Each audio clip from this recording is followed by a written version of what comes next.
దారి తప్పిన హెలికాప్టర్ అంట. పాపం నిన్న చంద్రబాబు హెలికాప్టర్ దారి తప్పిందంట. అయితే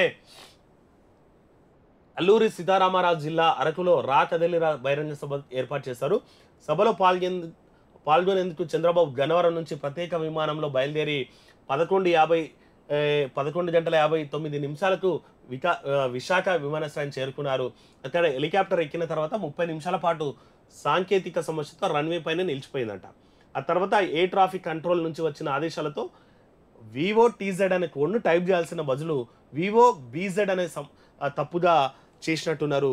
ఆ తప్పు అంటే వాళ్ళు ఇచ్చిన కోడ్ కరెక్ట్గా చేయకపోవడం వల్ల అది రాంగ్ రూట్ చూపింది. చాలాసేపు ఆ ఏటీసీతో సంబంధాలు కూడా తెగిపోయినాయంట. కానీ చంద్రబాబు అదృష్టం బాగుండి మళ్ళీ అది యాస్టీజ్ ఏటీసీ కనెక్ట్ అయ్యి సేఫ్గా ల్యాండ్ అయిందంట. దాదాపు హాఫ్ అన్ అవర్ లేట్ అయిందంట. అది సభలో చంద్రబాబు ప్రస్తావించారు. చంద్రబాబు నిన్న లేచినటువంటి రోజు మంచిదైంది కాబట్టి మనం చంద్రబాబు ఎందుకంటే సేఫ్గా ల్యాండ్ అయినరు.